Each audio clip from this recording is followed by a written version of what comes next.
Hello Year 12. This should be a fairly brief video going through the answers to those questions that were set for the first homework of the week, or the second lesson of the week, and also explaining how I used the rubric to assign a rough grade to you guys on Show My Homework. Firstly, question 4. This is straight out of your notes. The answer is A. Both carbonates and nitrates become increasingly stable. This is because the ions get larger, lower charge density, less polarization of the nitrate anion, and therefore less weakening of the NO bond. Describe with the aid of a label diagram how you would compare the thermal stability of two different group 2 nitrates using simple laboratory equipment. Your answer must include one safety precaution, excluding the use of gloves, laboratory coat and eye protection. So, a description that gives you any workable method and a way to time or compare the stabilities. For example, the first one to relight a glowing splint, first one to produce brown fumes. Accurate timing not essential. Use of a light sensor to measure the colour of the gas, use of a gas syringe and measure the rate of production or the time to produce a specific volume, but not the final volume. Because hopefully you would be using the same amount of each nitrate, the same number of moles, and therefore you should get the same final volume. Okay. The one that many people missed was the same heat applied, or a workable alternative, for example, use the same Bunsen burner, award if implied by the diagram. Essentially, many of you, if not most of you, you had some sort of boiling tube, bung, delivery tube, and lots of people had some sort of gas syringe, which is absolutely fine to measure the volume, okay? And then heat here. Finally, what's the safety precaution you need? Safety precaution you must use is a fume cupboard or a hood, because NO2 is toxic. Not nitrate itself, but it's the fact that NO2 is toxic. And finally, which of the following describes the trends in the solubility in water of the group 2 hydroxides and sulfates? If you don't know this already, there really is no hope. Hydroxides get more soluble, hence barium hydroxide is often used in alkali. Sulfates get less soluble, and you should know that barium sulfate is insoluble, as that is your test for sulfates. Okay, moving on, question 5. Question is about iron 3 salts. What is the percentage by mass of iron in anhydrous iron 2 sulfate to 3 significant figures? Okay, so iron is 56 over 56 plus 32 plus 4 times 16, and that will give you an answer of 36.7%. A, you're obviously using the atomic number. Similar B, atomic numbers, and D as well. Okay, so that should have been easy, but some people did not get that right. Describe a chemical test, and the expected results show that sulfate ions are present in a solution of iron 2 sulfate in water. I mean, basically, if you don't know your sulfate tests by now, you didn't pay attention at GCSE, you didn't pay attention at AS level, so why should we expect to start paying any attention now? You add hydrochloric acid or nitric acid, then barium chloride, barium nitrate. The more common one is hydrochloric acid and barium chloride, and you would see a white precipitate. Ignore omission of acid, do not award just barium ions. There we go. More salt is another compound containing iron 2 ions. It has that formula. What is the formula mass in grams per mole? Loads of people getting this wrong. A was the correct answer. So it is nitrogen, which is 14 plus 3 times by 2. That's the NH4, plus 4 times 2. That is the NH42 plus 56 plus sulfur 32 plus 4 oxygen 64 times 2, and then plus 6 times 18, which is the mass of the water. And as it says there, 312 you didn't calculate H2O times 6. If you got 302, you didn't multiply the water by 6. If you got 284, you ignored the 6 water completely. We're done question 6. So the next question was this one here. Graphene, graphite and diamond all forms of solid carbon. Explain in terms of structure and bonding why graphene and graphite are good electrical conductors. This is GCSE. If you could not answer this, you need to go back to your GCSE stuff. Again, we've got up to 4 points for covering the important facts. And then there is a 0, 1, 2 for how well structured your answer is. You need to say that graphene is a single layer or a single sheet of hexagons. Graphene has delocalized electrons. Graphite has layers, and in both of these you've got 1 carbon connected to 3 others.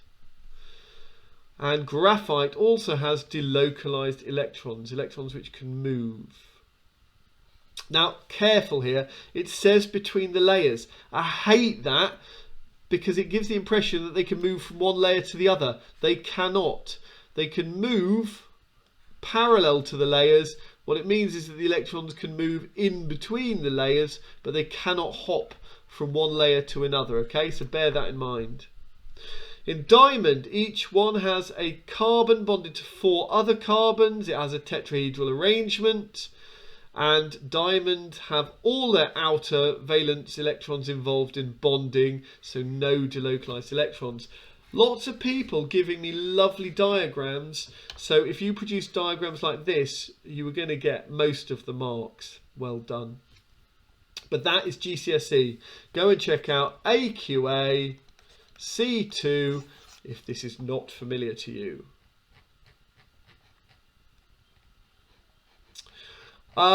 The first thing that really needed you to apply a little bit of common sense, or rather actually just something that wasn't specifically taught on the spec, so required a little bit of insight, was why graphite has 2 widely different values for the compressive strength. Well, you know that graphite is in layers, so it makes a big difference whether or not you are squeezing it this way, in which case the layers can fall apart very, very easily. So you would have a low compressive strength. The lower value relates to the weak London or van der Waals forces between the layers.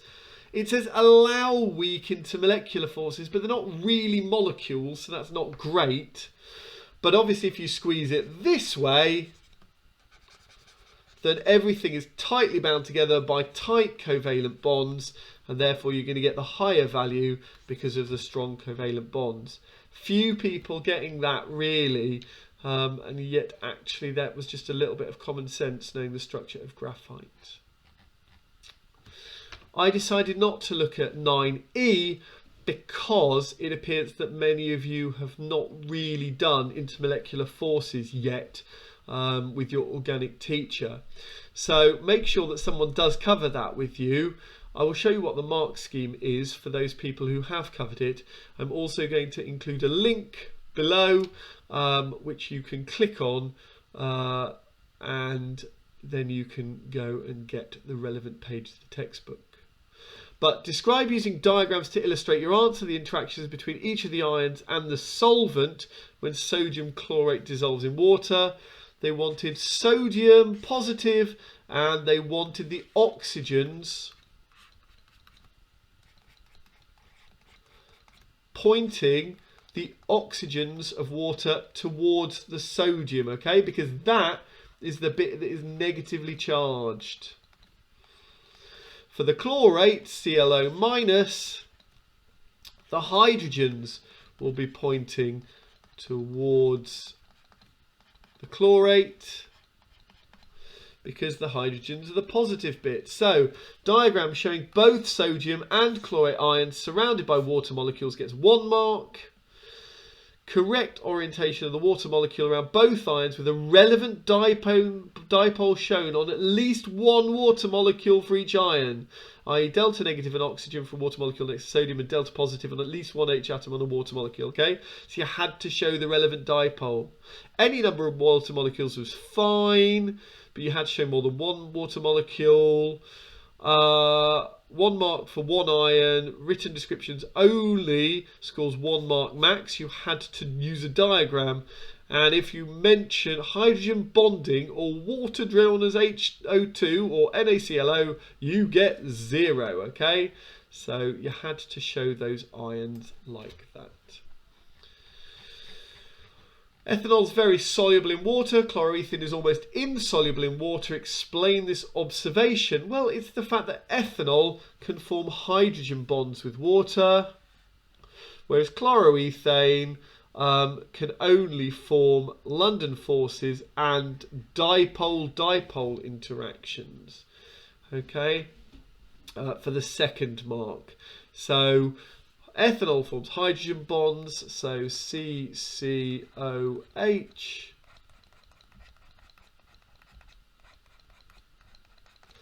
OH2. Okay, these hydrogen bonds, they are strong relatively for intermolecular forces, and so that makes it soluble because of these nice strong bonds, whereas for chloromethane, if I find some space, I'll go down here. Chloroethane, sorry.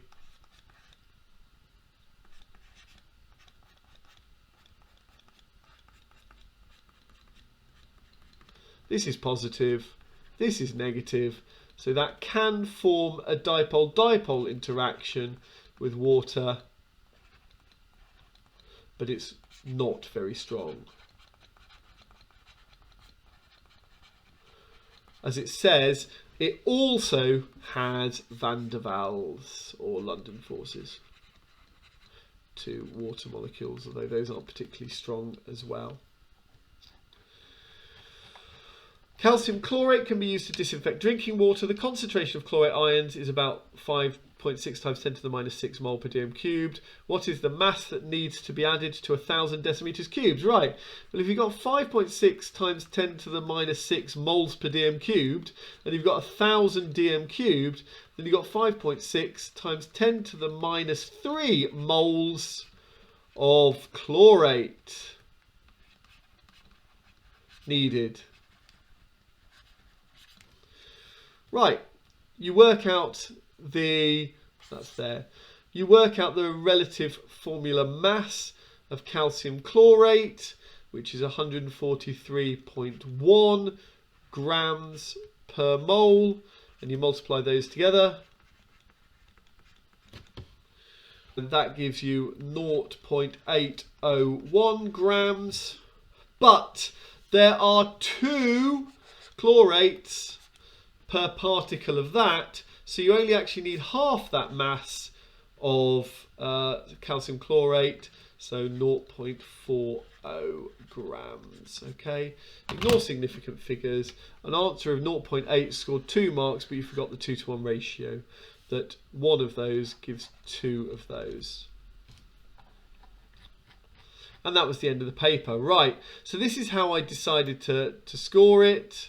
The factual information came from trends in group 2, those 2 questions, plus also chemical test for sulfate ions. If you knew those, you knew your facts. Mathematical ability came from 5A, 5C, and also this very last question about calcium chlorate. If you got those right, I gave you a high mathematical ability. Clarity of explanation, that came from this graphene question mostly. How well did you order your answer and explain yourself, but also things like discussing how you would do the experiment with nitrates. And then for independent thinking, it was extrapolating your here. Describe with the aid of label diagram how you would compare the thermal stability of 2 nitrates. You've seen the question for carbonates. Could you apply that to nitrates and work out how you would check for the thermal stability of the nitrates, plus this question about the compressive strength of graphite. Could you work out why there were two different values to that? So they are the four different criteria in the rubric, and each one is assigned from 0, less than half marks, 1, about half marks, 2, most of the marks, 3, all or nearly all marks. As I said, I'm going to put some information on for those of you who don't know intermolecular forces, and I ignored question 9E for the purposes of assigning grades. Thank you.